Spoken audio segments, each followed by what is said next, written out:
Então, galera, para não ficar só nos vídeos, eu acabei comprando depois o Manifesto Comunista e eu escaneei algumas páginas, as páginas que eu mais achei interessante. Aí eu vou dar uma analisada aqui com vocês para não falar que eu fiquei só no caso no livro.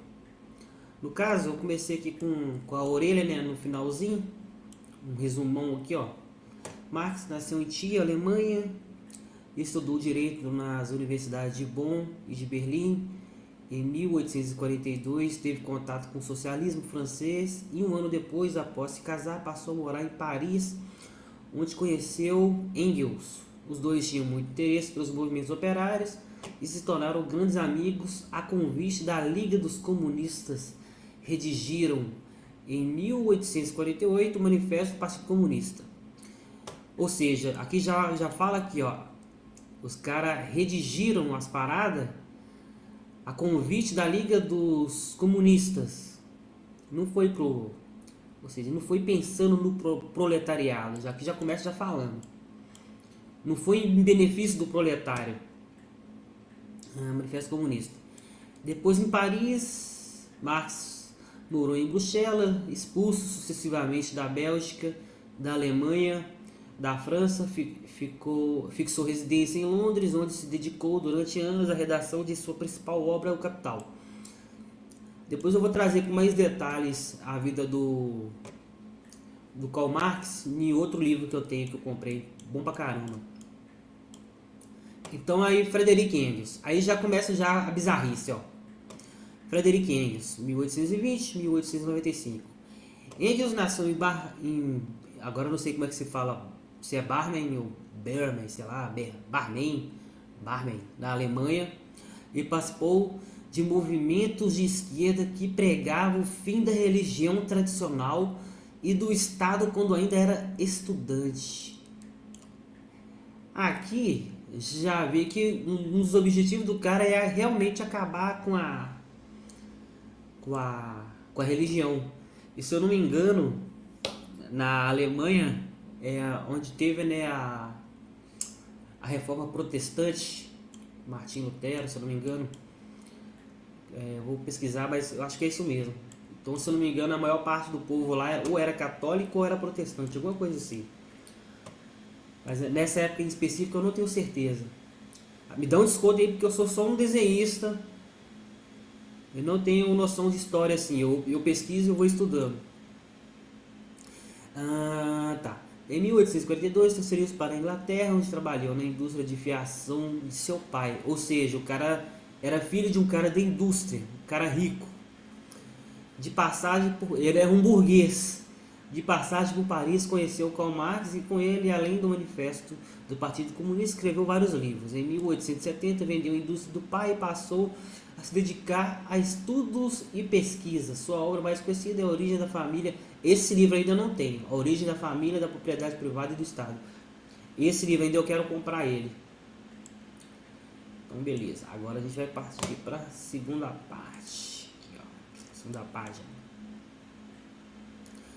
Apresentação, deixa eu ver, deixa eu pegar meu livro aqui, eu não lembro se eu marco, deixa eu ver aqui.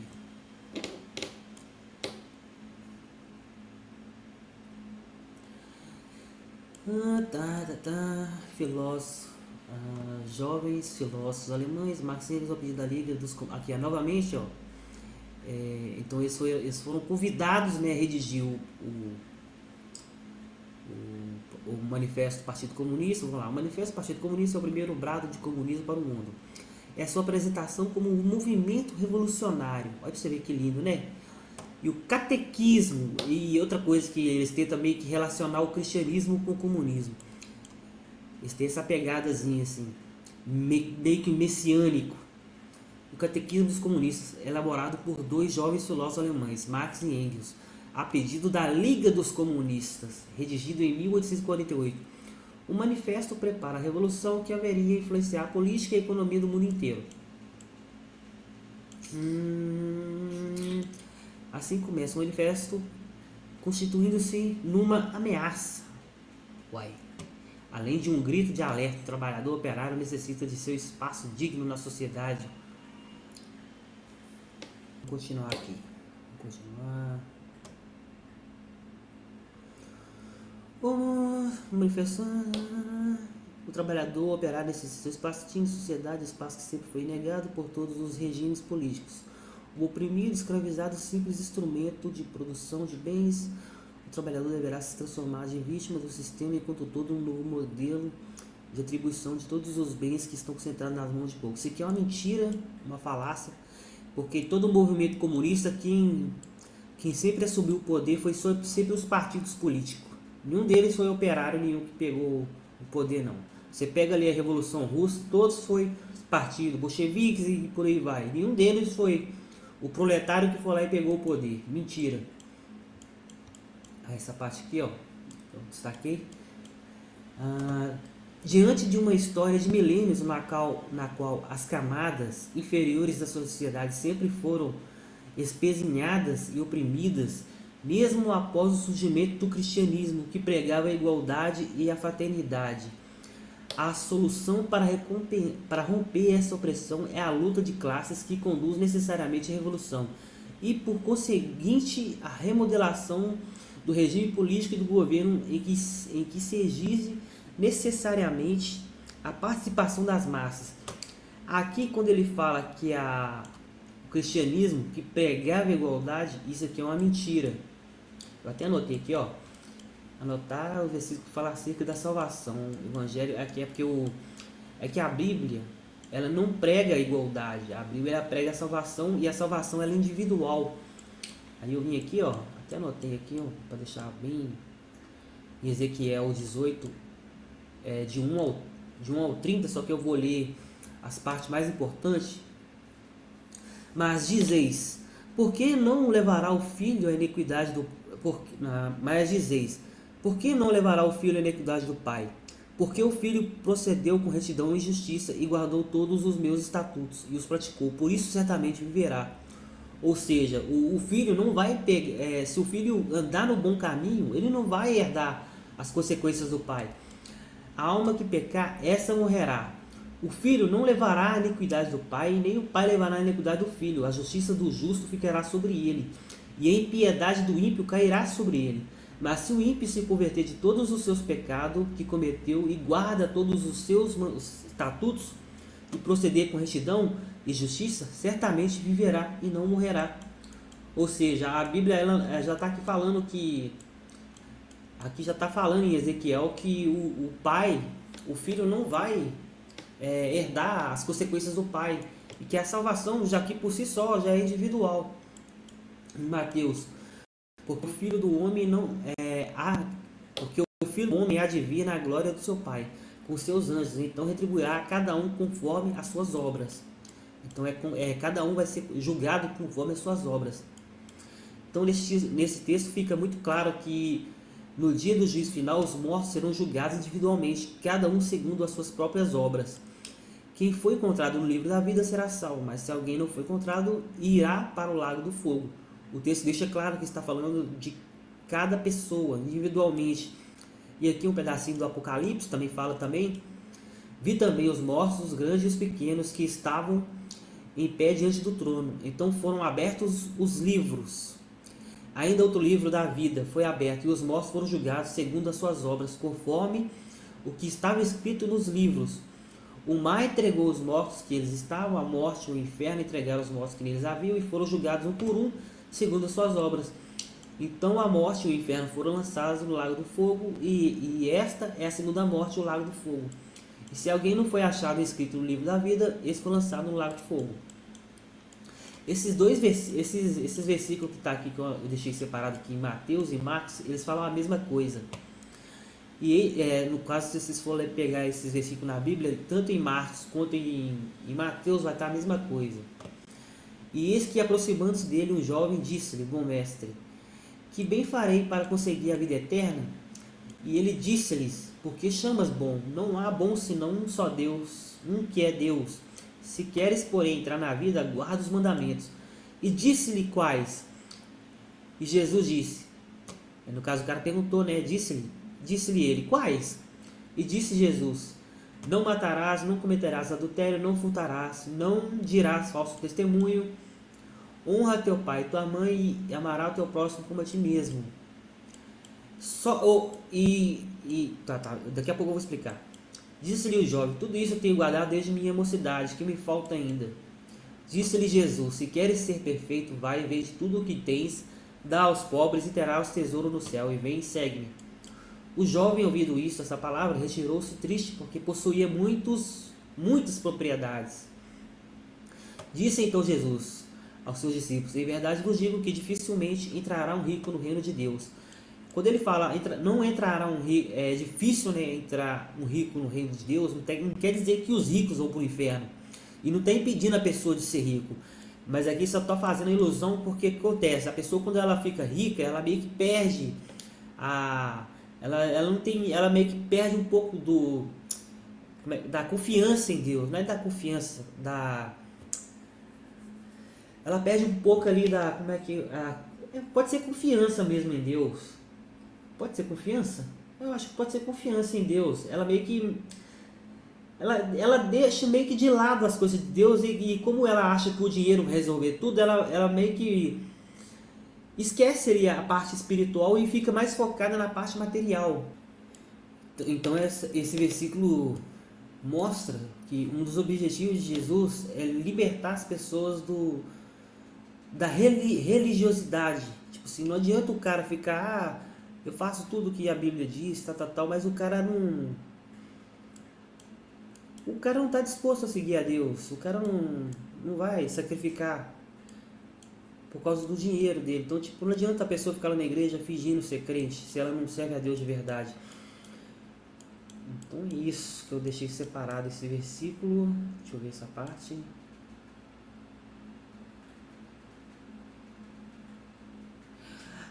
Aí beleza. Eu vim. Depois a gente vem aqui, ó. O prefácio. Se eu não me engano, deixa eu dar uma olhada aqui nesse livro. Então aqui então são 7 prefácios que tem ao todo só nessa parte aqui tem 7 prefácios. Aí tá aqui, ó, vamos lá. A Liga dos Comunistas, Associação Operária Internacional, ou seja, ele tem caráter internacional.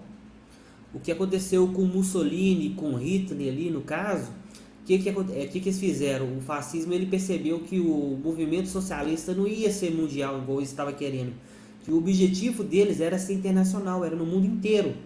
Então o que os caras falaram? Não, vamos fazer todo mundo, não vai ser no mundo inteiro, vamos fazer nacional, aqui do meu país. Aí cada um foi mudando conforme ali do seu país, conforme o seu país, né, as condições ali do seu país.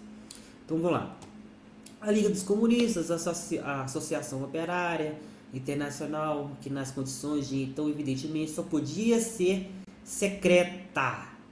Só podia ser secreta. Vou até anotar aqui. Só podia ser secreta. Esse aqui é o Corel. Então, só um instantinho. Eu tenho que mudar ali, ó. Aqui. Multiplicar. Caralho.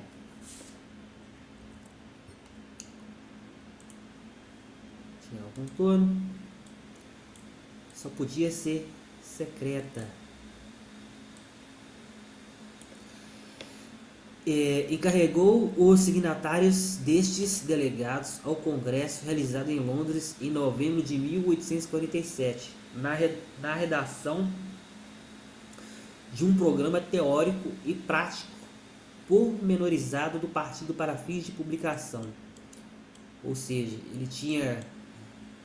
e outra coisa, todos os prefácios vão dizer a mesma coisa, todos eles só podia ser feito em caráter secreto, ou seja, a liga, essa liga, a tal Liga dos Justos que eles falavam, a Liga Comunista, era uma sociedade secreta. Não era para o proletariado, nunca foi pensando no proletariado, ou o pobre trabalhador. Quem dera se fosse. Aí esse aqui é o prefácio do inglês. O manifesto é o programa da Liga dos Comunistas, Associação de Operários, do início exclusivamente alemã e mais tarde internacional. e nas condições políticas do continente. Antes de 1848 só poderia ser uma sociedade secreta. De novo, os caras, o proletariado não queria nem saber disso aqui, eles nem sabiam que se tratava isso. A maioria dos pseudos proletários foram usados como massa de manobra. Isso aqui foi uma liga secreta lá. Os caras falam isso em todos os prefácios, deixa claro. Uma sociedade secreta. No Congresso da Liga, realizado em Londres em novembro de 1847. Marx e Engels foram encarregados de redigir para ser publicado em amplo programa teórico e prático do partido. Redigido em alemão, o manuscrito foi enviado a Londres para ser impresso algumas semanas antes da Revolução Francesa, de 24 de fevereiro. Deixa eu ver aqui. A primeira grande batalha, um certo período. Tá. Então aqui fica claro que só pôde ser possível porque eles eram uma liga secreta. Tem a tal de Liga dos Justos também, que é a mesma coisa, mesmo palhaçada de bocó. Deixa eu ver aqui que eu anotei. Essa aqui é a parte...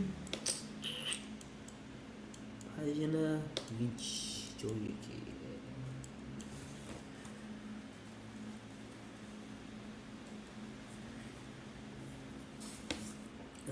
Então ele escreveu para tentar... tá. Entendi. Anotei aqui. Quando a classe operária europeia recuperou as forças suficientes para um novo ataque contra as classes dominantes, surgiu a Associação Internacional dos Trabalhadores. Aí de novo. Associação Internacional dos Trabalhadores. Sempre o objetivo desses retardados era fazer de maneira internacional no mundo inteiro. Entretanto, essa associação, que havia sido constituída com o objetivo expresso de fundir num só corpo todas as forças combativas do proletariado da Europa e da América, não pôde proclamar de imediato os princípios expostos no manifesto. O programa da Internacional devia ser bastante visto para que fosse aceito, tanto pelas trade unions inglesas como pelos seguidores de Proudhon, acho que é assim que se fala, Proudhon, na França, Bélgica, Itália, Espanha, e pelos partidários de La Salle na Alemanha. Marx, que redigiu este programa de modo a satisfazer todos esses partidos, confiava inteiramente no desenvolvimento intelectual da classe operária, que seguramente deveria ser fruto da ação combinada e da discussão mútua. Então, só nesse trechinho aqui, eu até anotei aqui, ó, ele escreveu para atender os partidos políticos. Nunca foi pensando no proletariado, ele confirma o que eu falei. Ou seja, não estava pensando no proletário. Isso aqui nunca foi pensando no pobre, no trabalhador, no oprimido. Coitado do oprimido. Então vamos à segunda parte aqui. Ao levar a compreender a fundo as verdadeiras condições da emancipação da classe operária. E Marx tinha razão. Quando em 1874 a Internacional se dissolveu, os operários já eram bem diferentes da época de sua fundação em 1874.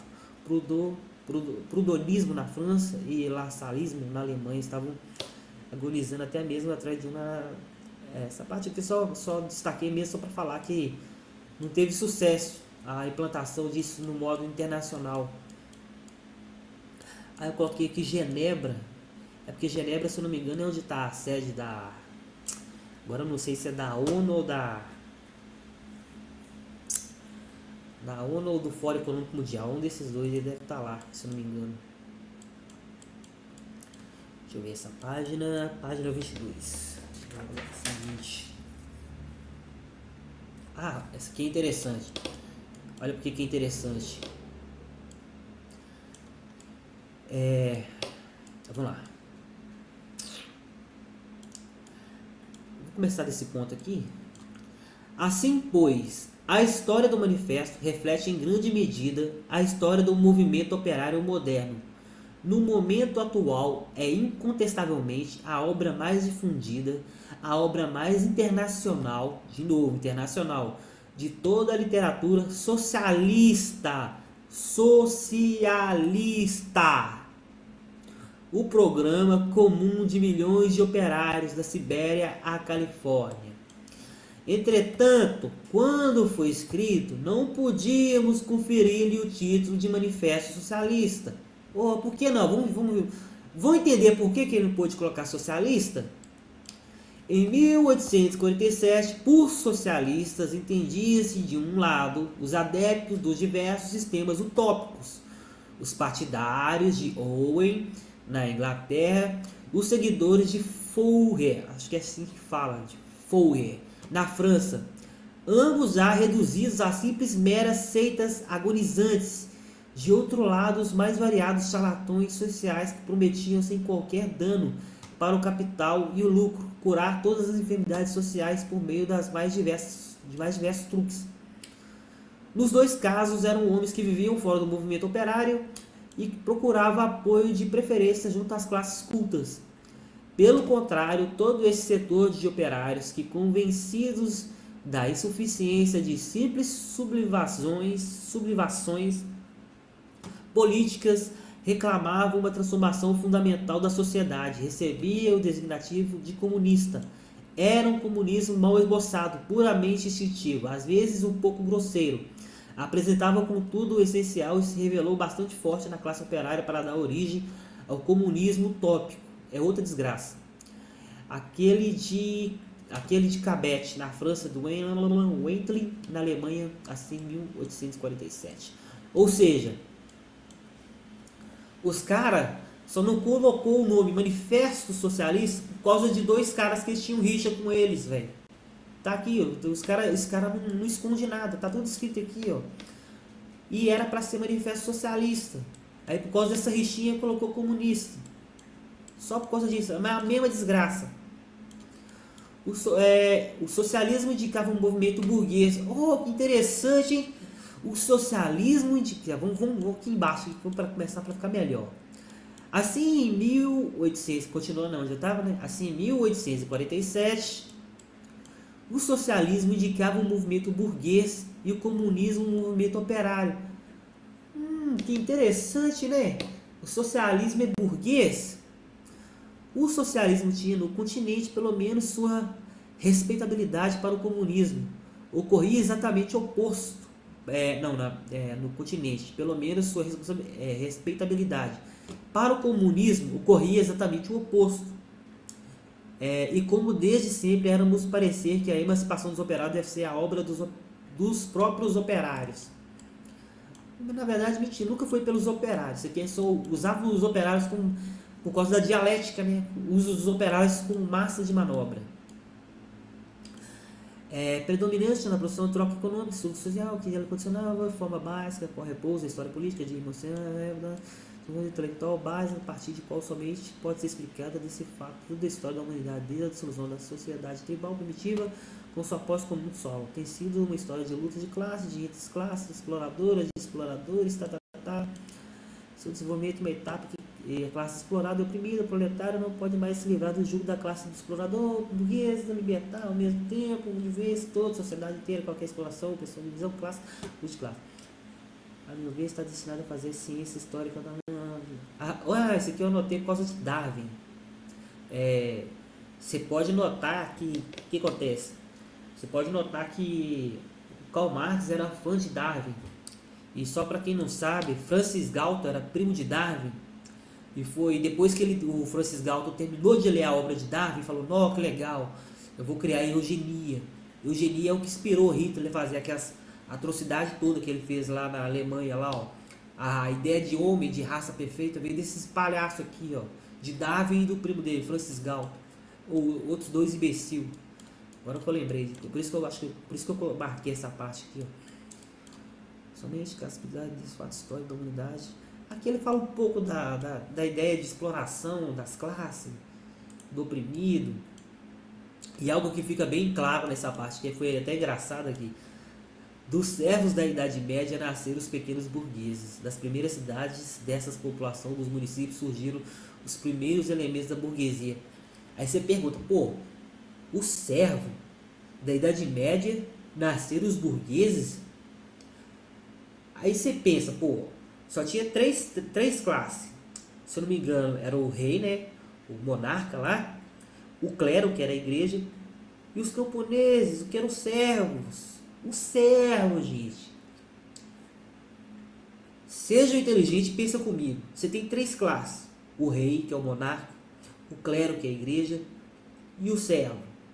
Se tá aqui, ó, dos servos da Idade Média nasceram os pequenos burgueses, o que que tá querendo dizer? Pensa, seja inteligente. Eu sou um servo. Eu abro um pequeno comércio e o meu comércio começa a crescer. Logo, eu consigo conquistar mais lojas, mais espaço. Meu comércio começa a ficar grande.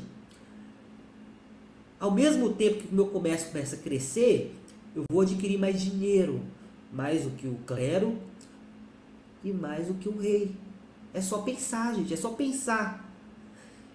Logo, se eu consigo montar minha empresa aqui, consigo montar outra empresa em uma outra cidade, monto uma empresa em uma outra cidade, futuramente eu consigo montar em outro país, a chance de eu acumular dinheiro, de riqueza, para mim é maior. É isso que a galera não consegue perceber, velho. É por isso que eles têm tanto ódio do empresário. Só no capitalismo, você se tornando um empresário, você crescendo na sua vida, você conseguindo prosperar, é que você consegue aumentar sua riqueza, seu capital e por aí vai, velho. Os caras não conseguem entender isso aqui, velho. O cara mesmo tá falando, ó, dos servos da Idade Média nasceram os pequenos burgueses. Das primeiras cidades, dessa população dos municípios, surgiram os primeiros elementos da burguesia. É simples de entender, velho. Se só tem três classes no sistema feudal e os servos começam a se tornar o burguês, que é a classe que está crescendo, está expandindo, o comércio, logo com o futuro, que é a industrialização, o que vai acontecer? Se eu já tenho uma empresa pequena e essa empresa cresce, a tendência é eu gerar mais dinheiro que o rei, porque o rei não vai, ele pega as suas riquezas através dos impostos, só que eu vou adquirir a minha riqueza através dos meus produtos, das minhas vendas e tudo mais, velho. A chance de eu crescer é maior que o rei, é bem maior. Mas os mercados continuavam a crescer incessantemente e a demanda também seguia crescendo. A manufatura, por sua vez, se tornou insuficiente. Então o vapor e a máquina revolucionaram a produção industrial e a grande indústria moderna destronou a manufatura. A média burguesia industrial cedeu lugar aos milionários da indústria, os chefes dos verdadeiros exércitos industriais, os burgueses modernos. Isso aqui é a tendência de todo o mercado, velho. Todo o mercado é desse jeito. Qualquer coisa que cresce, vai expandindo, vai ficar desse jeito. Aí o grande empresário acaba engolindo. Se você não tiver condições de concorrer com ele, é tipo assim, eu tô abrindo no meu bairro meu comérciozinho. Eu tenho, digamos, uma mercearia. Aí do lado meu eu abro um EPA, um BH. Quem você acha que vai ganhar? Lógico que é o BH e o EPA. Eu não tenho condição de competir contra esse gigante, eu vou ser engolido. Se eu não conseguir concorrer, eles vão me engolir. E isso mercadologicamente não é errado. A tendência do mercado é essa. Infelizmente é isso, velho. Ou você muda o seu mercado, ou você inventa novas coisas para inovação. Isso é inovação, velho. Outra coisa que a galera não consegue perceber, isso até é interessante, o pessoal não consegue raciocinar que o mundo só funciona porque é desigual, velho. Se o mundo fosse todo mundo igual, não havia necessidade de eu compadecer de um próximo meu que está passando por dificuldade. Ué, já porque está passando dificuldade, se a gente é igual, por que eu vou ter dó dele? É a desigualdade que faz o mundo crescer, velho. O pessoal não consegue perceber essa lógica. É a desigualdade que faz, por exemplo, se o táxi está caro e a população está querendo usar um carro, um transporte mais rápido, o que eu vou fazer? Vou criar um Uber. Simples, velho. Fulano, o mercado está precisando de criar uma coisa para atingir certa demanda. Vou criar coisa para aquela demanda. E o mercado é assim, velho. Só funciona porque o mundo é desigual, velho. Então, por exemplo, se hoje eu estou com um notebook, é o que alguém pensou, velho, vou atingir essa demanda de alguém que está precisando de um computador que eu posso usar para trabalhar em qualquer lugar. Um celular e para atingir demanda. Hoje em dia você não precisa mais de usar o telefone fixo, porque alguém já inventou o celular para atingir uma demanda que hoje ajuda todo mundo. Hoje é comum, pobre, qualquer pessoa ter um celular, velho. Hoje é possível, graças ao capitalismo. Em uma sociedade igual o pessoal fala, velho, não tem evolução, tá tudo estagnado. Se todo mundo recebe igual e todo mundo é igual, é tudo estagnado. Não tem crescimento, não tem evolução. Então bora para a próxima parte aqui. Mas vocês entenderam, né? Talvez eu estou explicando um pouco errado, mas dá para entender. Essa página, deixa eu ver aqui. Página 62. Deixa eu ver no livro.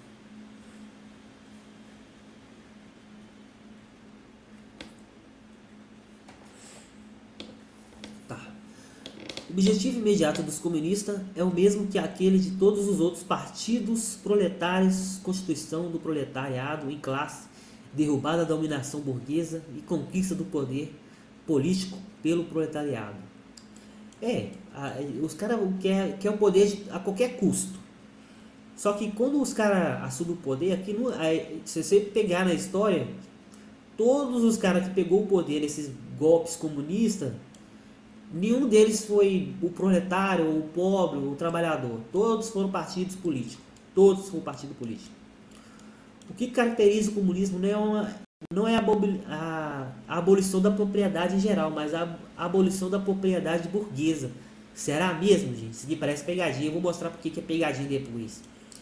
O que caracteriza o comunismo não é a abolição da propriedade em geral, mas a abolição da propriedade burguesa. Olha lá.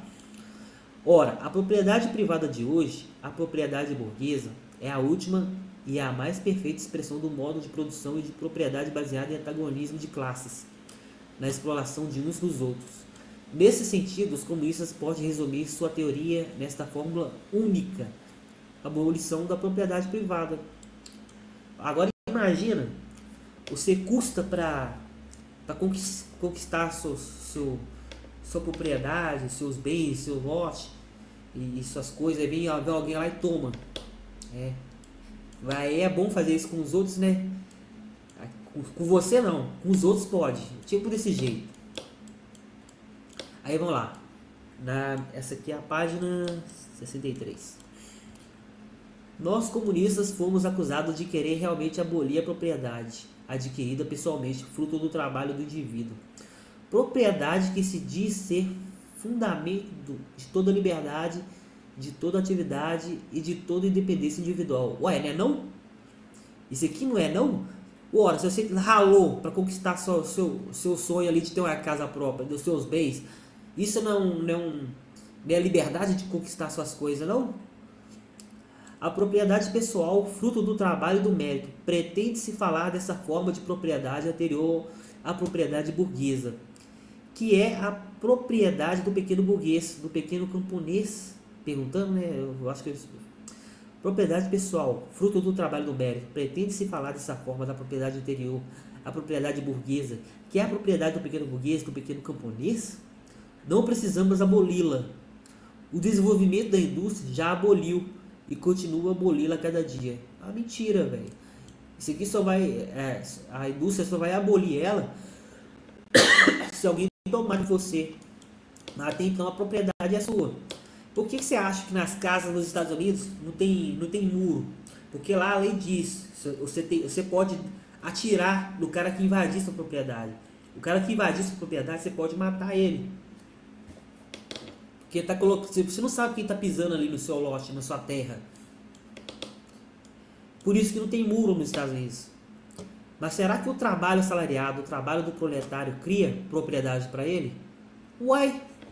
Estou trabalhando para quê? Trabalho escravo? Se hoje eu estou trabalhando, hoje eu tenho meu notebook, tenho meu celular aqui, eu estou trabalhando para mim conseguir minhas coisas? E se eu trabalho com minha moto, ela não é minha?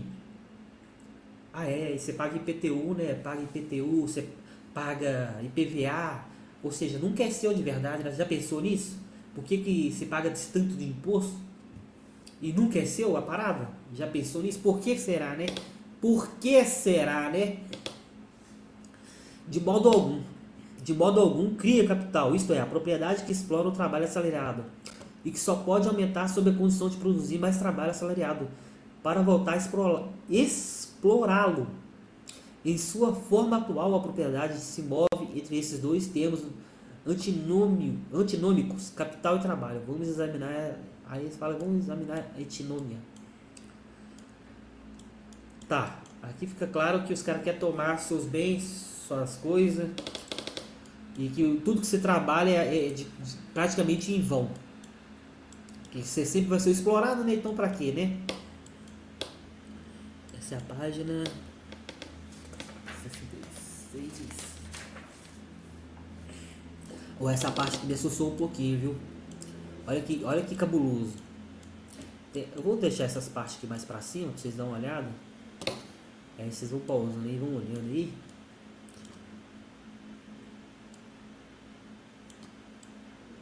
Concepção dela.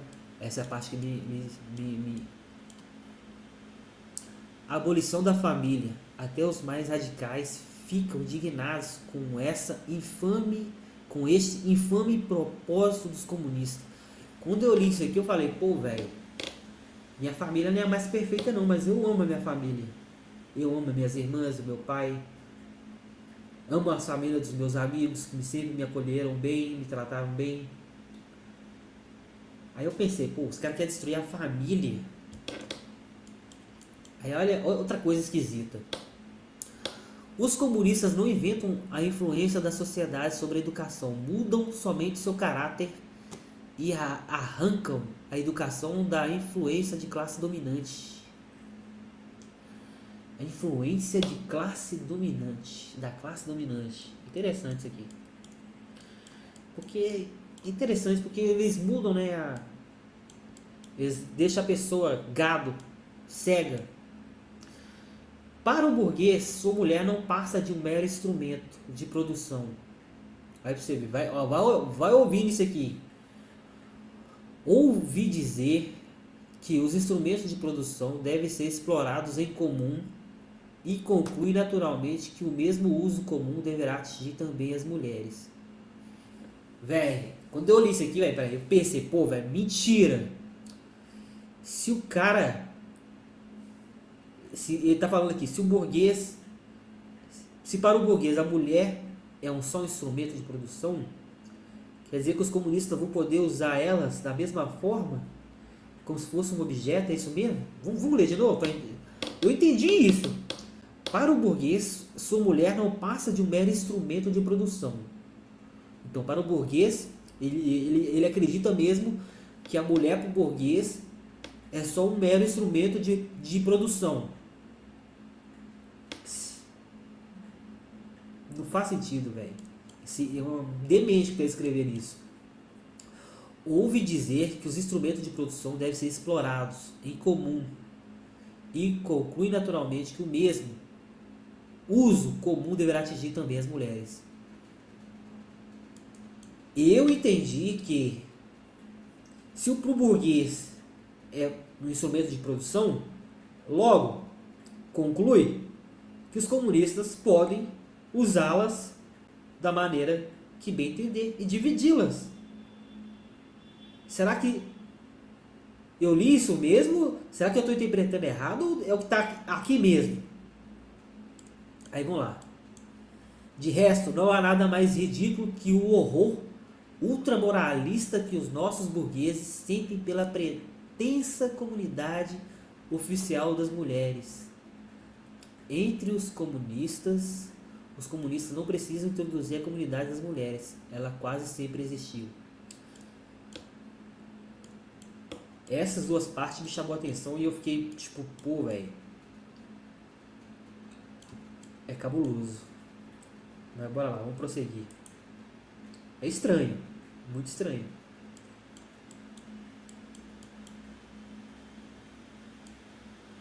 Ou essa parte que é interessante, pode lá pra você ver. Além disso, os comunistas, essa aqui é a página 68.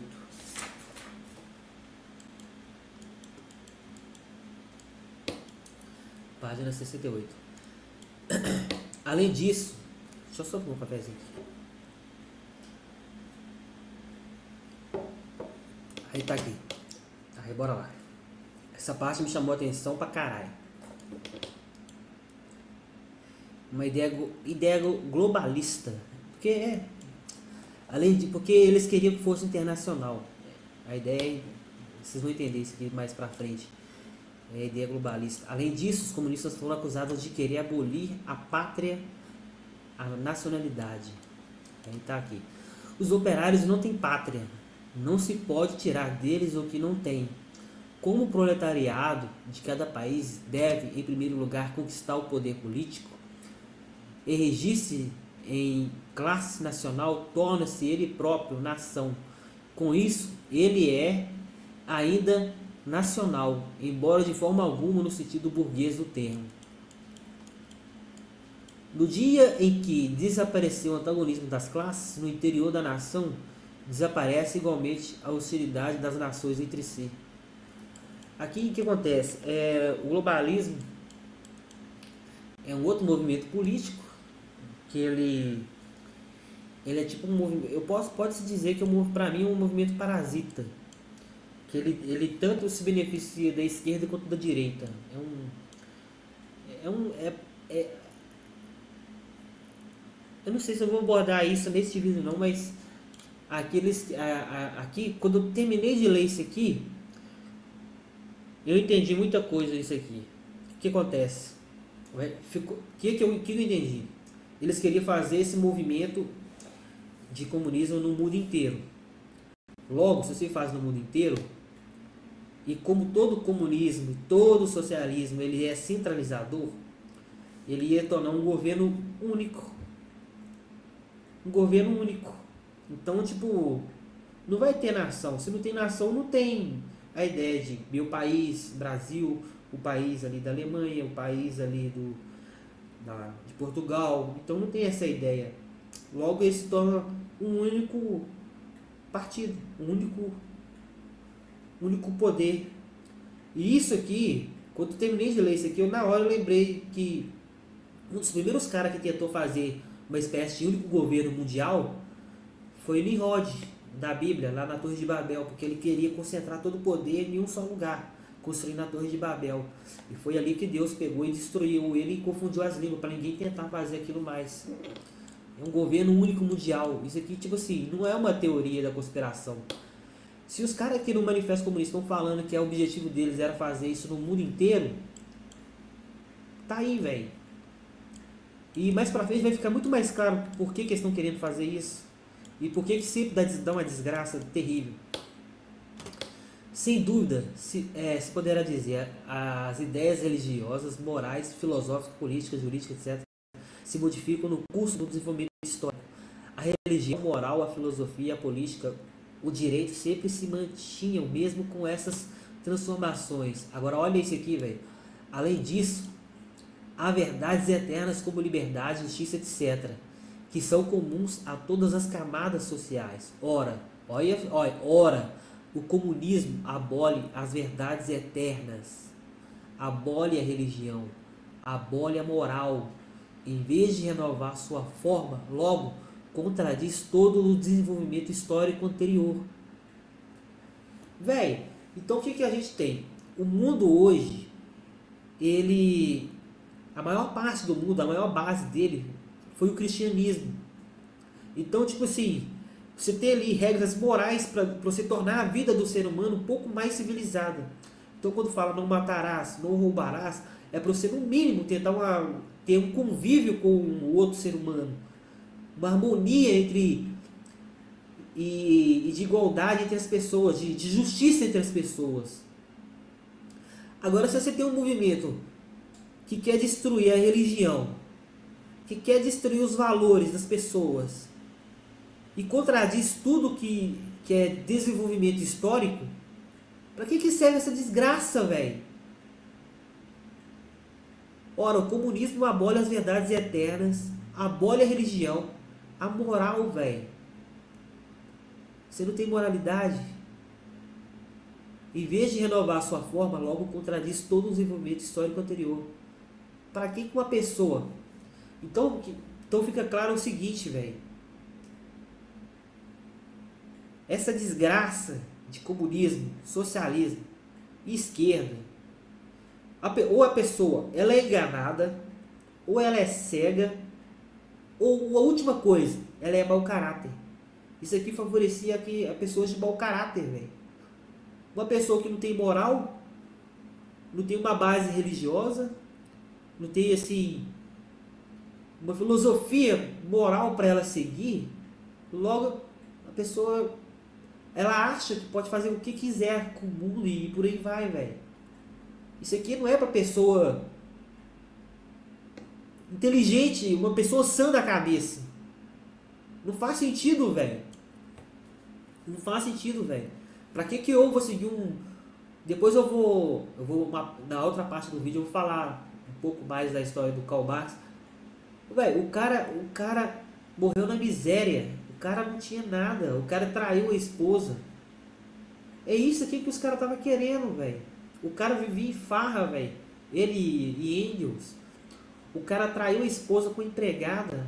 A maior parte das filhas dele se matou. Quer dizer, 2 filhas dele se matou. Outra morreu de inanição por falta de comida, velho. Olha, que desgraça vai vir de um cara desse, velho. Que coisa boa vai vir de uma desgraça de um cara desse. Essa aqui é a página 70. Aqui vai começando as desgraças, ó. Pra você ver. Me perdoe falar essa palavra. Aí vamos lá.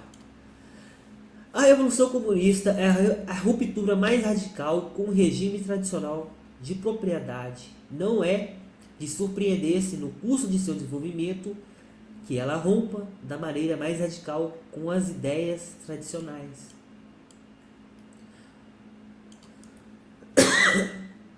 Aqui o cara já está explicando o objetivo dos caras, né? Destruir toda a base do mundo como ele é hoje. O proletariado usará sua supremacia política para arrancar pouco a pouco todo o capital à burguesia. Ou seja, isso aqui, velho, eles vão tomar tudo que é do cara. Os caras chegando no poder, e é o que aconteceu com o idiota lá do Lenin. Os caras já tomavam tudo das pessoas, matavam e mandavam para centros de concentração, que é os campos lá chamados gulags. Ô, velho, é só barbaridade que vem dessa desgraça aqui, ó.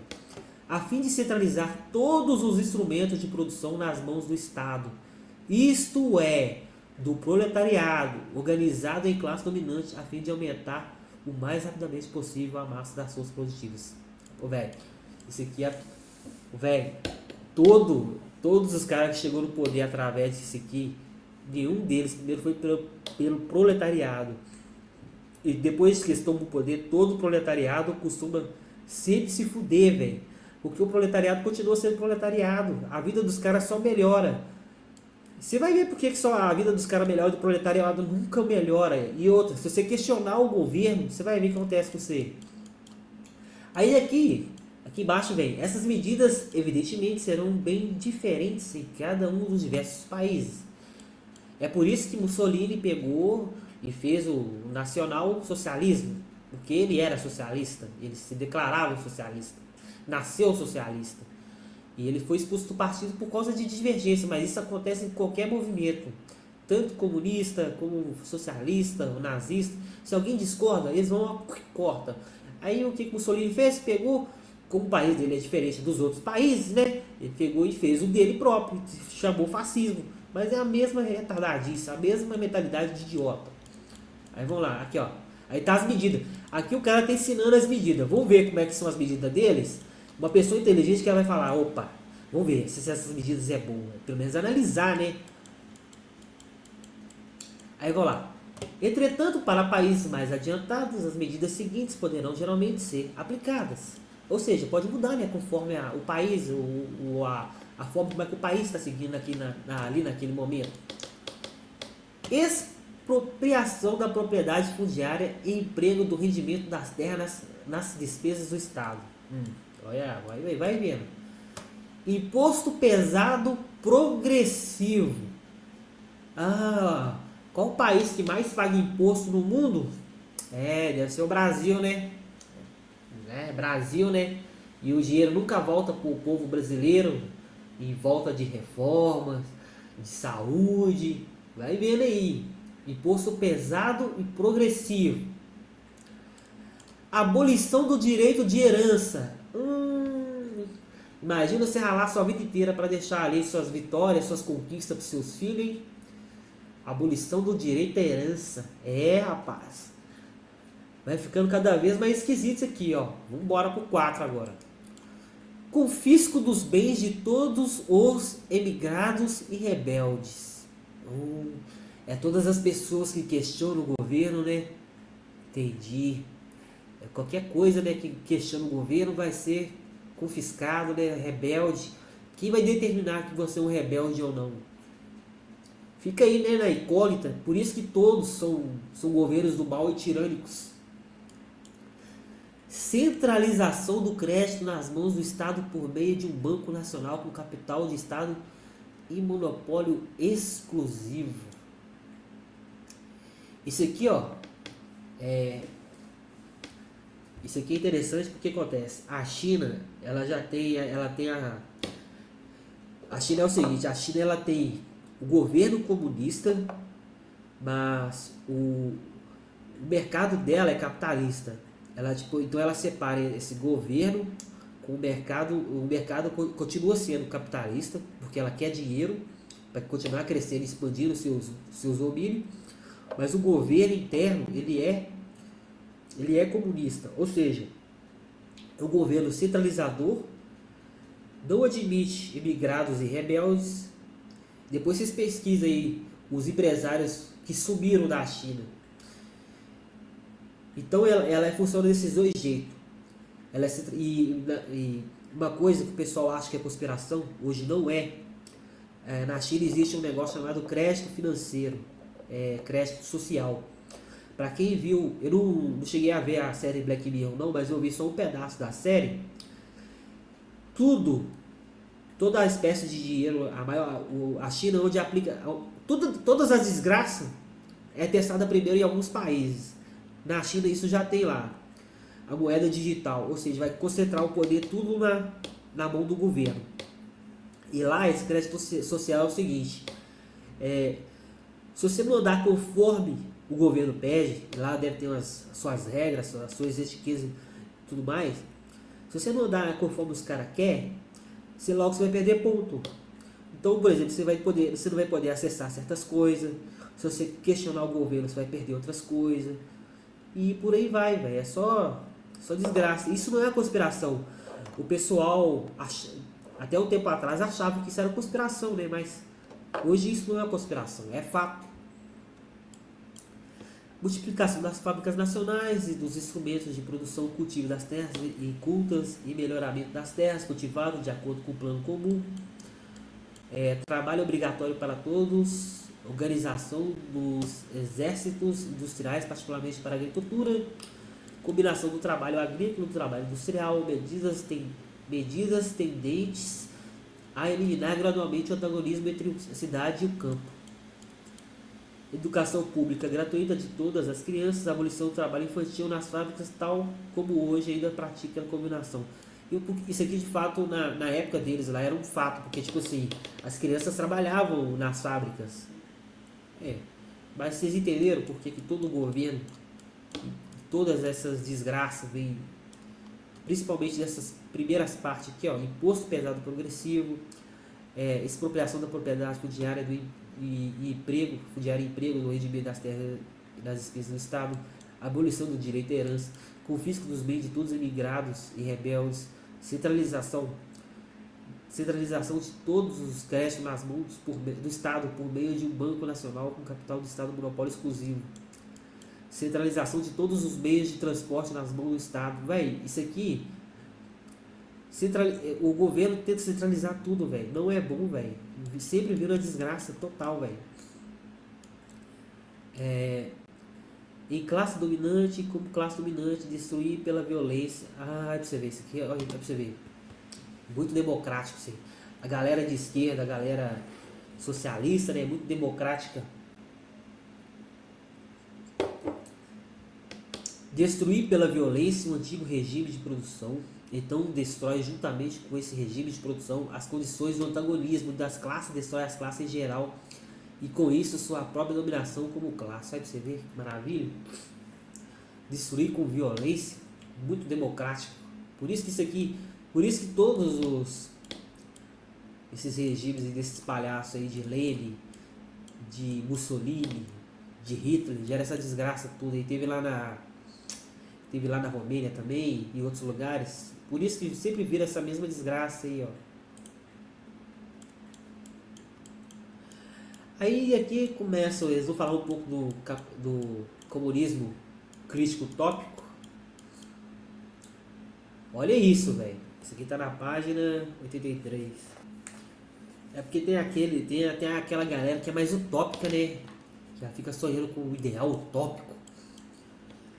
Mas os escritos socialistas e comunistas encerram também elementos críticos, atacam a sociedade existente e suas próprias bases. Por isso, forneceram em sua época valioso material para esclarecimento dos operários, suas proposições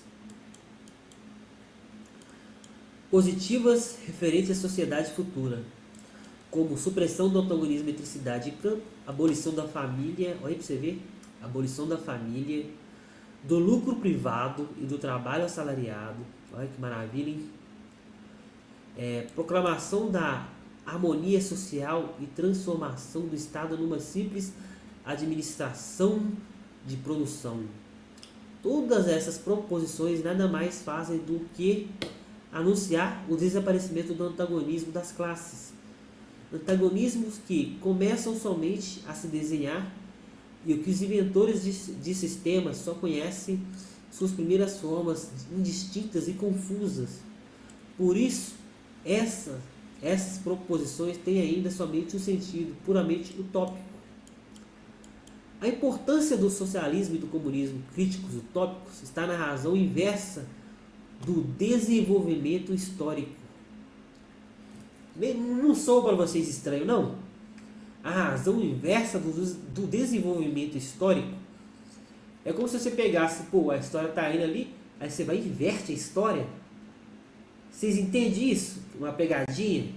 Meio que é estranho, né? É saber usar as palavras, a dialética, né? Saber conforme. É por isso que eles estão sempre tentando assim, pegar várias coisas para juntar ali no movimento, para depois, ó. É tipo assim, você está precisando de chegar no certo. Você está precisando de uma base. É igual, por exemplo, igual o pessoal, um candidato gosta de fazer uma vez. Eles vão conversar o evangélico, a base evangélica, a base cristã. Não, a gente não faz isso, a gente não faz aquilo, a gente não faz isso. Ou seja, a gente vai toda vez, a gente inverte a história para a gente pegar aquele público. Mas quando a gente pega o poder, a gente volta ao normal, porque a gente só precisava daquilo ali, só do inverso ali naquele momento. Agora a gente volta ao normal. Eu entendo isso, né? Talvez eu esteja errado, tá? Mas vocês entenderam. É por isso que, se sob muitos aspectos os autores desse sistema eram revolucionários, as seitas que seus discípulos formam são sempre reacionárias, pois estes discípulos se obstinam em manter as velhas concepções de seus mestres, apesar da evolução histórica do proletariado. Procuram, portanto, nisso são consequentes atenuar uma vez mais a luta de classe e conciliar os antagonismos. Continuam a sonhar na realização experimental de suas utopias sociais. Ou seja, eles podem sempre, né, ficar testando, experimentando suas utopias. Estabelecimento de falancérios isolados, criação de colônias internas do país, fundação de uma pequena Icária e edição, sei lá o que, em 12 da Nova Jerusalém. E para a construção de nota-se que uma outra semelhança que eles tentam fazer à Bíblia, né? Creio eu que isso aqui, quando você associa alguma coisa assim à Bíblia assim, é para meio que passar a ideia de um novo evangelho. Será que o Manifesto Comunista é um evangelho bom para ser seguido? Ou é um evangelho para ser seguido por imbecil? Imbecil não, uma pessoa enganada. Porque tem colega meu que acredita nesse negócio aí, coitado. Se você fala para ele, velho, o trem tá falando que vai destruir a família. Assim, não, mas o trem é bom. Então, tipo assim, uma pessoa que é enganada, coitado. Então não é imbecil. Desculpa aí, imbecil. Desculpa aí, enganado. E para a construção de todos os castelos no ar, se veem obrigados a apelar ao coração e aos bolsos dos filantropos burgueses. Olha que interessante! Então, que quer dizer que em algum certo momento o pessoal da utopia precisa dos burgueses. Entendi. É igual eu falei com vocês aqui, ó. É igual essa aqui, ó. Razão inversa do desenvolvimento histórico. Toda vez que eles precisam de uma coisa inversa, eles vão correr para buscar outras. Aí pra você ver. E para a construção de todos esses castelos no ar, quer dizer, para a construção de todas essas utopias, apelar para o coração e aos bolsos dos filantropos burgueses. Olha que maravilha. Caraca, né, velho? Quer dizer que Lenin, né, foi financiado por uma galera aí, né? E por aí vai, né? Pouco a pouco cai na categoria dos socialistas reacionários ou conservadores. Olha, tem até conservador socialista. Na verdade, conservador não... Conservador que está falando aqui não é conservadores de direita, o conservador cristão, esse negócio assim. Porque acontece, o pessoal tem mania de achar que conservador é exclusivamente cristão, mas não é. Quando você, por exemplo, você pega ali o Japão, por exemplo, eles são praticamente, eles são governos conservadores, ou seja, eles mantêm a tradição do seu país. É por isso que o Japão é muito foda, e é por isso que as obras dos japoneses na questão de mangá e de anime são boas, véio. Os caras são conservadores nos seus costumes, na sua língua, nas suas etnias e tal. Então eles são conservadores. E isso não quer dizer que eles são cristãos, são evangélicos e por aí vai.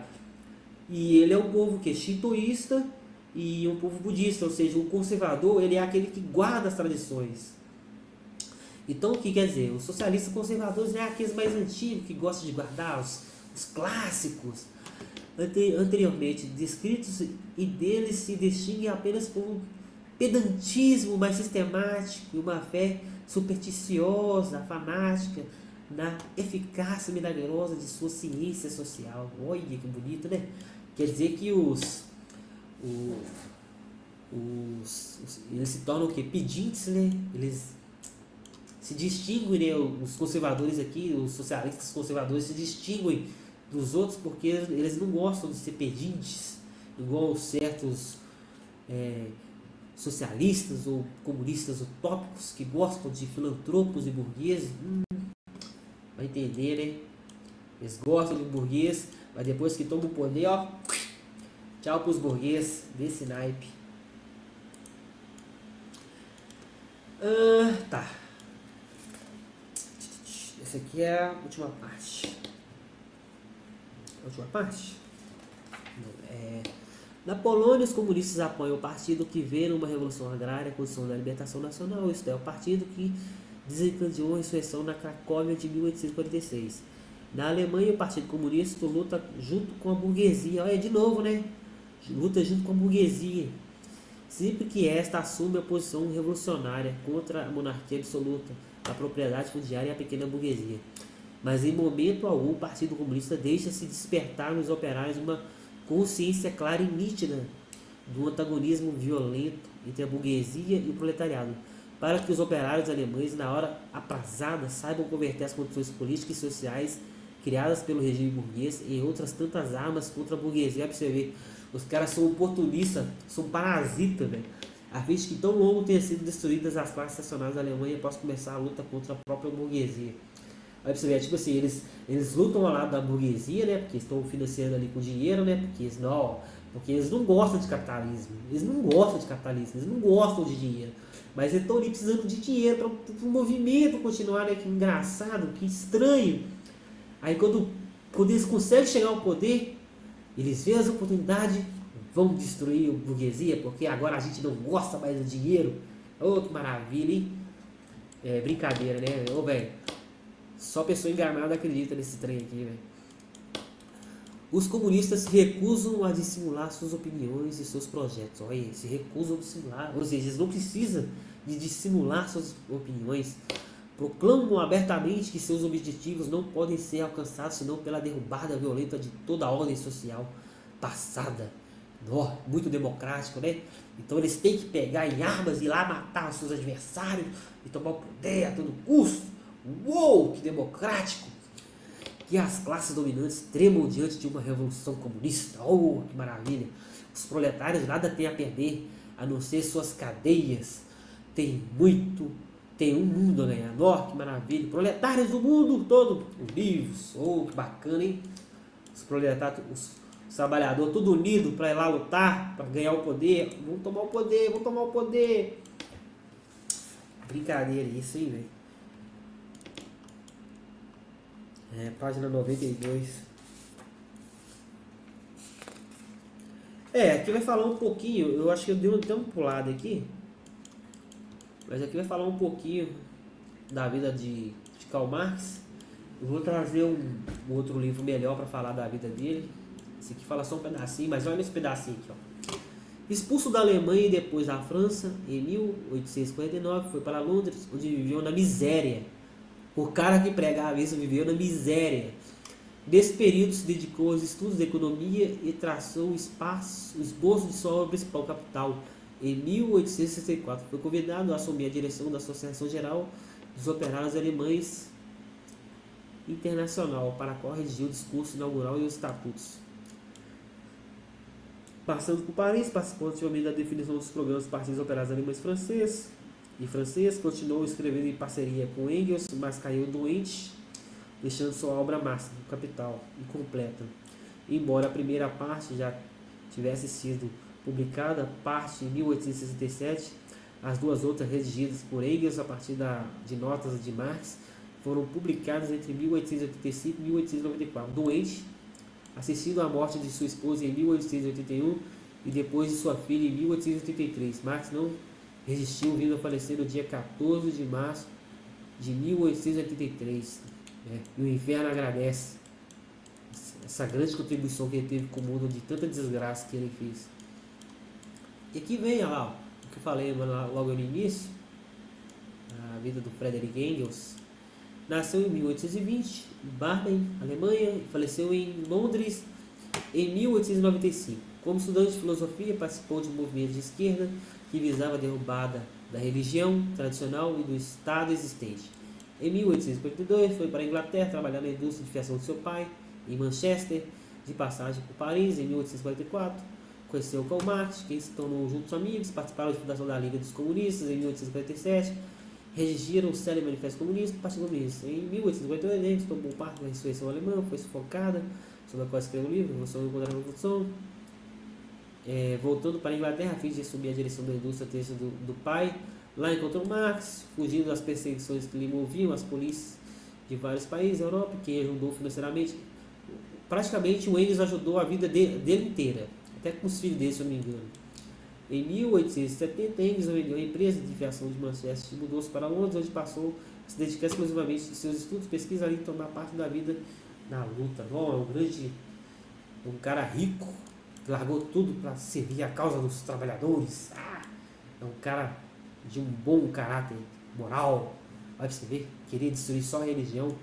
Todos os comunistas querem destruir a religião, a família e sua propriedade privada, seu direito à herança. Você vê, né? Então essa parte desse livro. Então essa parte desse livro foi esse livro aqui que eu estou pegando. Então ficou claro para mim, minha conclusão deste livro.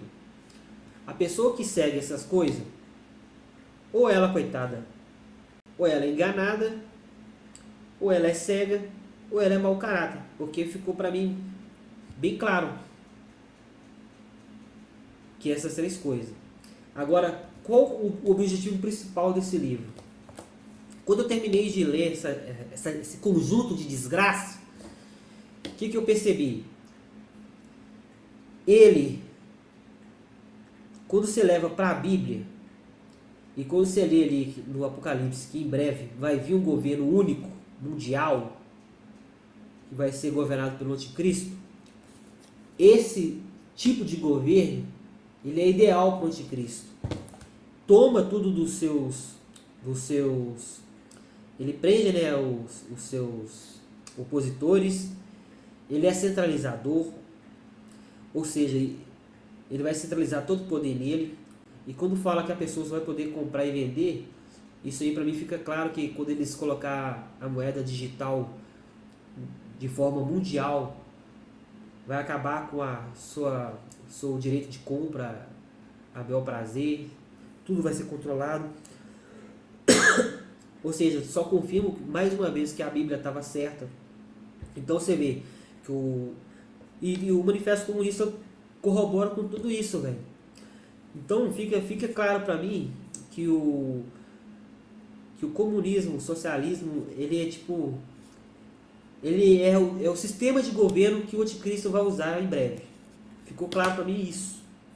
Para quem estuda a Bíblia, para quem é cristão, vai ler isso aqui, vai perceber que o sistema de governo que eles estão tentando fazer é isso no mundo inteiro, velho. É uma China, em breve eles vão chinalizar todo mundo, praticamente isso. Aí você não vai ter direito mais comprar, você vai poder comprar aquilo que o governo quiser ou se permitir. Se você for reclamar, você vai ser preso ou morto. Você não vai ter direito aos seus bens e vai ter direito a nada, porque o governo vai ser dono de tudo. Tudo é centralizado no governo. Então é isso. Para mim ficou. É isso, velho. O tipo de sistema que o anticristo, conforme a Bíblia diz, o tipo de sistema que ele vai usar é esse. Vai oprimir os seus.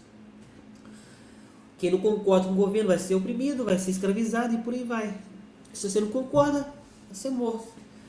Agora no próximo livro eu vou trazer um pouco da vida do Karl Marx. Você vai ver que é só um conjunto de desgraça. Que tipo assim, o cara é só um palhaço mesmo, tentando desgraçar a vida dos outros, que destruiu a vida de milhões de pessoas que acreditou nessas palhaçadas. Então é isso aí. Espero que tenha gostado dessa parte, é a parte da análise desse livro.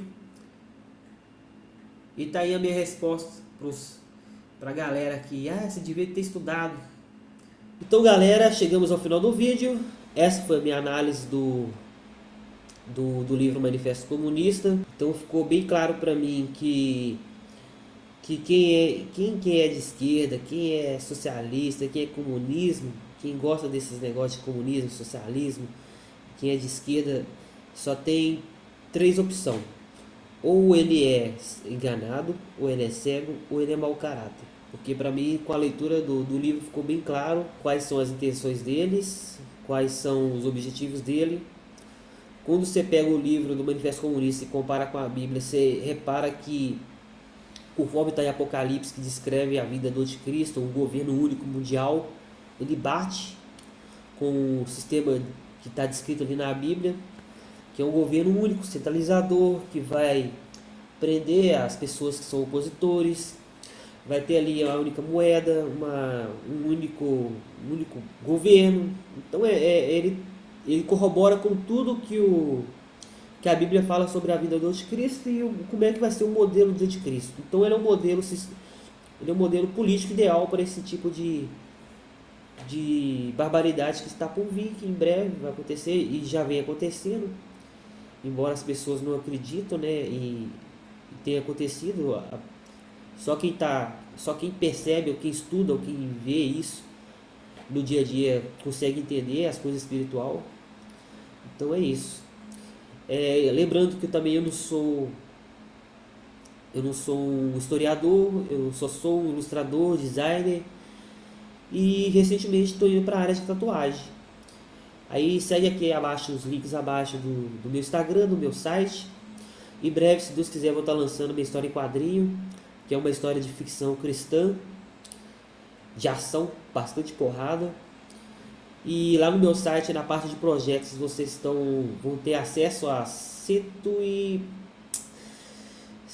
agora não lembro se é 150 primeiras páginas da história da Tamashi.